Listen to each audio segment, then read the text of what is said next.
It has been one of those days where I just need to breathe. Um,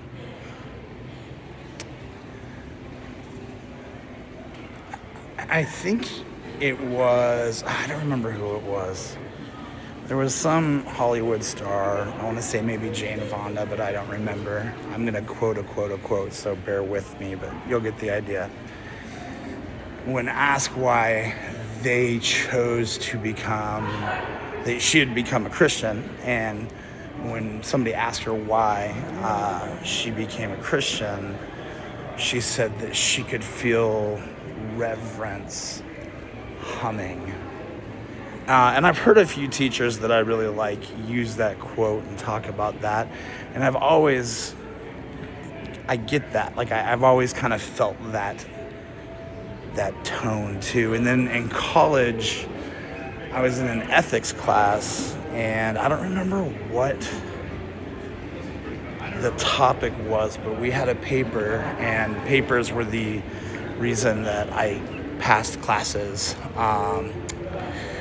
And so the topic is irrelevant. I just remember that I wrote about how I felt, and this is about a year after I started drinking and began going down a path that I shouldn't go down. I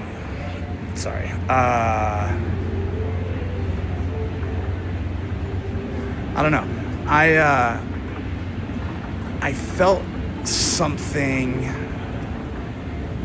pulling me, and I wrote about that for this ethics class. And I remember describing it as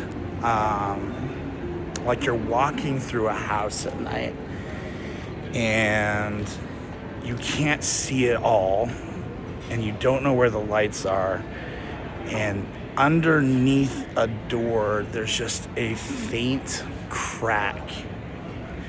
And in this faint crack, that's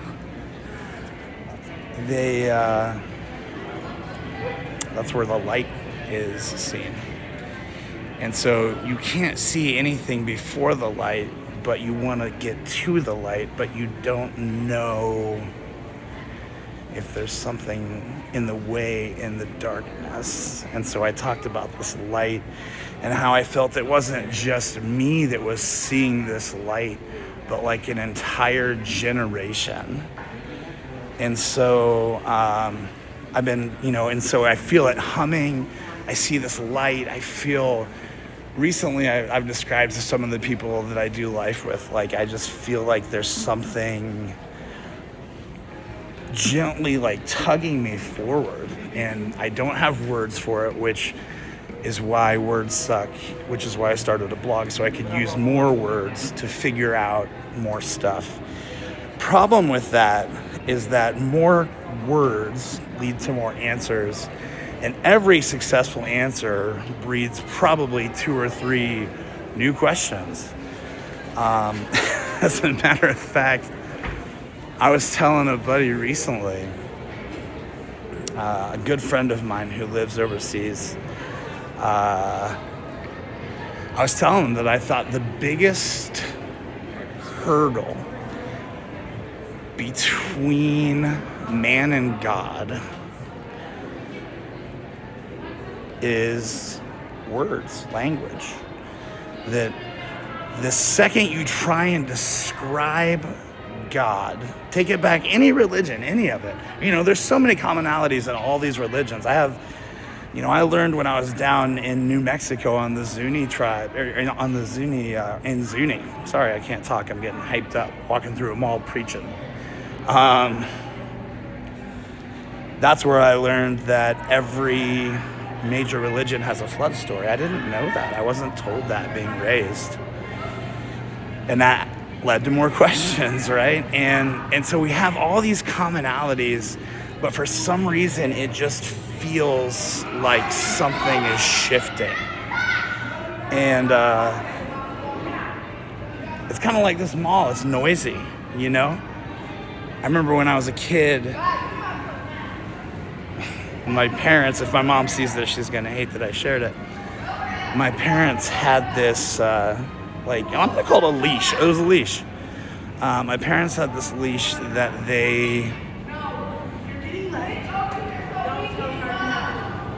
I love Cane's chicken. My parents had a leash that they strapped on me whenever we'd go in public. Sorry, I don't have pills for ADHD anymore. And they would attach it not to my throat, but to my wrist, and then they would attach it to their wrist.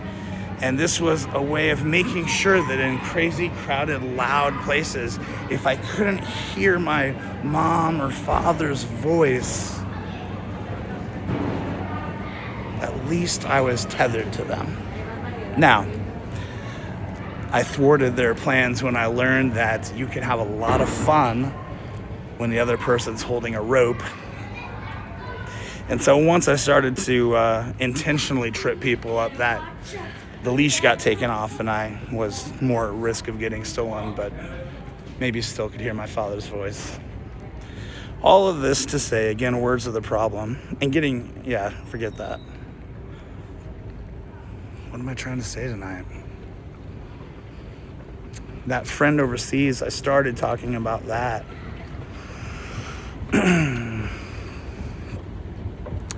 Because when I told him that words are the problem between us and God, we got into a 45-minute argument where at one point he yells, "Brock, shut up!"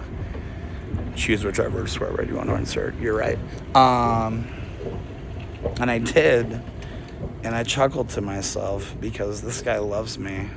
I love him, and we've been in very intense situations together, and we communicate well. The first talk we ever had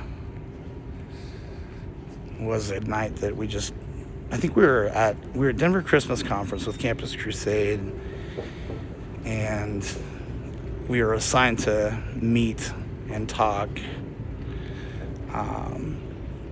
somebody we didn't know well. And I knew a lot of the leaders there, but I hadn't met this guy and really got to know him.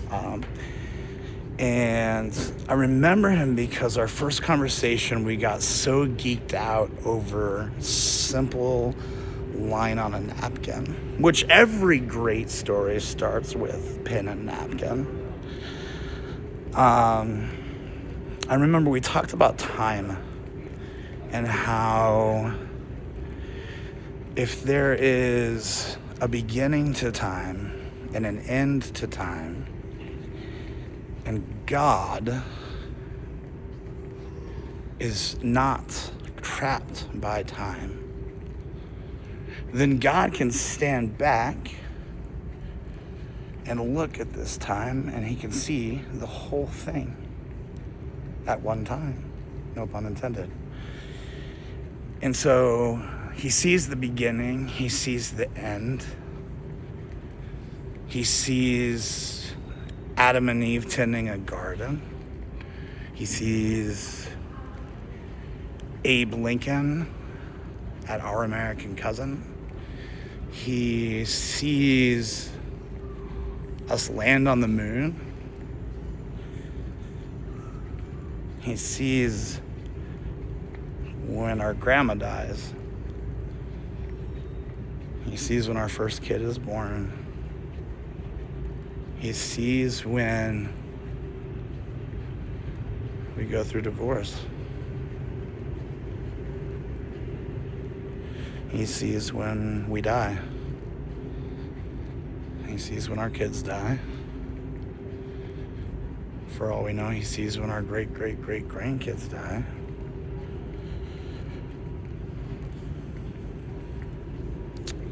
All at once.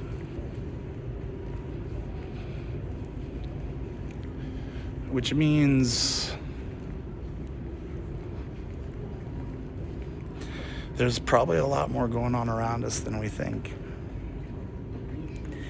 And maybe we shouldn't be in as big of a hurry as we are. Maybe we should take some time to breathe.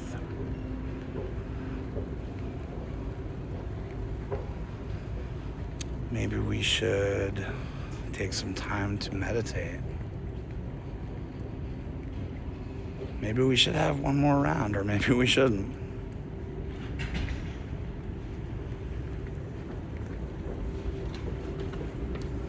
Maybe we should set that boundary.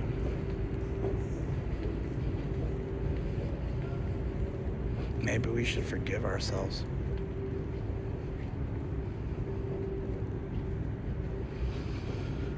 Maybe we should drink just one more cup of water, even though I'm so sick of water.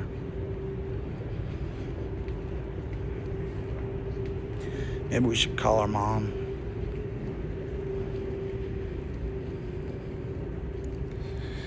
With all of these options that are all things that slow us down, comes anxiety. Because which one's most important? Should I get a drink of water? Well, I already drank quite a bit. Should I call my mom? It's probably going to be at least a half hour.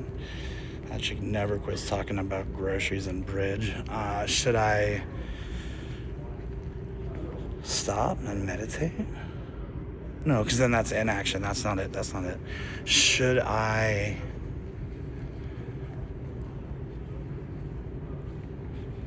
one of my good friends that I haven't talked to in a long time, I don't know if she started this quote, but I'm giving her credit for it, because when I met with her the first time, it was in a small group at her house. She had escaped a really horrible situation and written a book about it. And her name's M.K. Mueller. The book's called 8 to Great. And I haven't talked to her forever, so hope you're good. Shout out. But what she said that stuck out the most to me that first weekend I met her was, don't should on yourself and don't should on others. And I like that. How we doing, guys?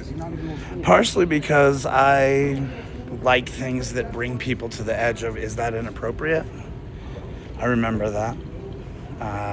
When I'm a preacher's kid. I've always pushed the envelope. How far is a little too far, but not so far that you're going to get in trouble for it, right? Or the classic, how far is too far? Every youth minister knows what I'm talking about.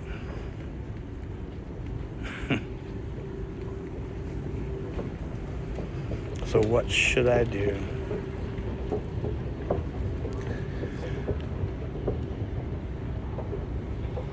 I've wanted to write a blog post for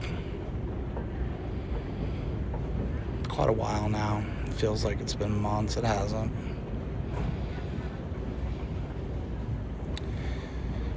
But I can't decide what I have the most anxiety about anymore. Because the sky is falling. And we're all gonna die. So we should probably have another round. Or not.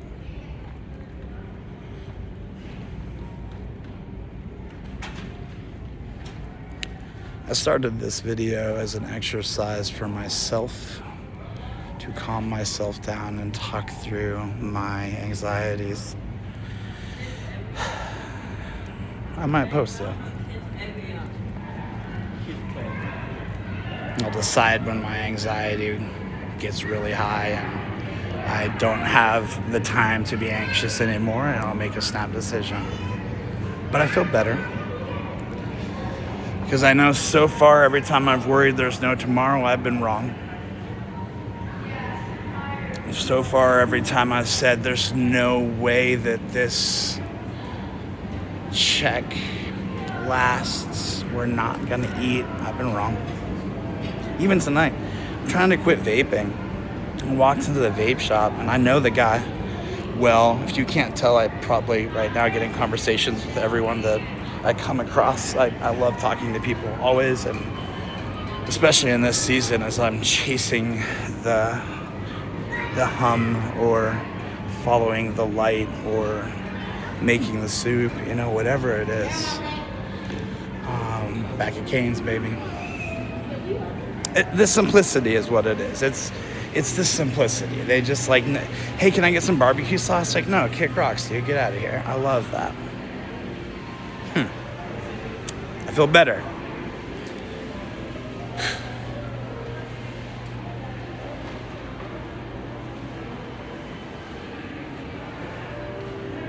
Whatever's coming is coming. And I'm here for it.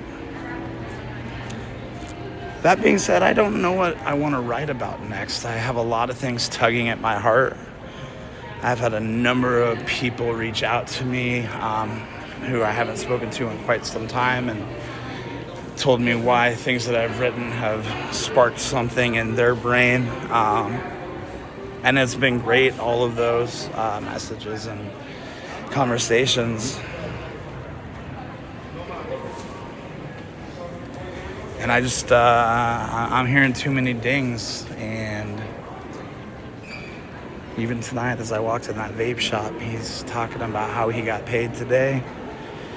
And he's trying to decide if he has enough money to buy weed to help his mental health or buy groceries. And I said, why don't you like trauma dump on me, bro? And he did. And he got a lot out. And as he did, I listened and I felt better. And I saw myself in him. And then I would get excited about something he said. And then I would talk for a little bit. And he would maybe smile and smirk and light up. And then a guy walked in and wrecked it.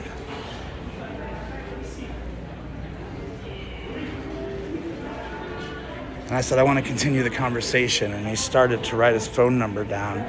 He goes, the one thing is, though, you talked about AA. I'm not going to have a good time with that. I'm probably not going to be joining that because I can't get past the God thing, man. He's like, just so you know up front, I'm a pagan. And I'm like, perfect. Because my ideas are too many. So I'm outsourcing it to anyone who sees this. What's the next thing I should write about? What should stress us out the most? I'm gonna go wash some dishes.